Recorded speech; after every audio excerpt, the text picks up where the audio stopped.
Hello students, मैं doctor लता अग्रवाल। आज हम बीए ऑनर्स पार्ट 1 के paper 3 social history of Rajasthan में संयुक्त परिवार में नारी की स्थिति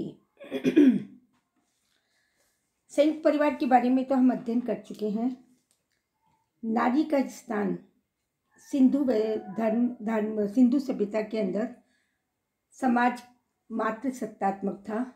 वैदिक धर्म में पितृ सत्तात्मक हुआ, परंतु नारी का स्थान महत्वपूर्ण और उच्च था। पितृ सत्तात्मक परिवार प्रणाली के उपरांत भी समाज में स्त्रियों को सम्मान व प्रतिष्ठा प्राप्त थी। परिवार में नारी श्रद्धा की पात्र थी।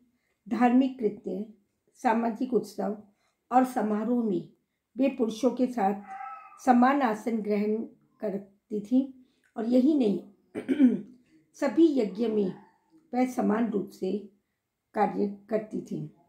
पत्नी के रूप में परिवार की स्वामिनी होती थी। उसके लिए गृहिणी, गृह स्वामिनी तथा सहधर्मिणी आदि शब्दों का प्रयोग किया गया।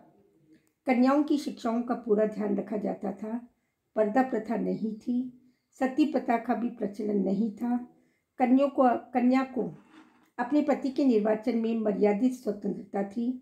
समाज में साधारणतया एक पत्नी व्रता का नियम था। विधवा के पुनर्विवाह की अनुमति थी। यद्यपि यह सामान्य नियम नहीं था, परंतु उत्तर वैदिक काल में धर्मशास्त्र के युग ने नारी की स्थिति में गिरावट उत्पन्न कर दी। कन्या का जन्म कष्ट का कारण माना जाने लगा। पुरुष और नारी की समानता का भाव कम हो गया। इस युग में स्त्री को पुरुष के अधीन कर दिया गया। नारी की इस निरंतर गिरती हुई स्थिति के लिए अन्य कारण भी उत्तरदायी थे, जैसे अशिक्षा। मध्यकाल में उच्च वर्ण में विधवा विवाह का पूरी तरह निषेध कर देना, परिवार में विधवा को अमंगल सूचक मानना, बहुविवाह की प्रथा उत्तरोत्तर बढ़ जाना गृहस्थ जीवन में कलेश का कारण बन गई। दूसरा कारण आध्यात्मिक महत्व, पुत्र प्राप्ति की उत्कंठ अभिलाषा का परिणाम भी नारी की स्थिति में गिरावट का कारण बन गया। पर्दा प्रथा, सती प्रथा, बाल विवाह, अनमेल विवाह, पुरुषों के अनुदार दृष्टिकोण भी नारी की स्थिति को गिराने में सहयोग दिया। इस प्रकार आज भी भारत में बढ़ती शिक्षा के कारण नारी की स्थिति उत्तरोत्तर समानता के रूप में आ रही है। और जैसे जैसे पाश्चात्य शिक्षा सभ्यता ने राजस्थान के जनजीवन में व्यक्तिवाद का बीजारोपण कर दिया और औद्योगिक क्रांति के प्रसार से सामाजिक ढांचे और जीवन में क्रांतिकारी परिवर्तन आए।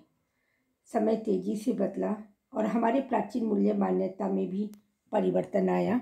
धीरे धीरे आधुनिक शिक्षा प्राप्त नारी रुचि और आकांक्षाओं की ओर बढ़ने लगी।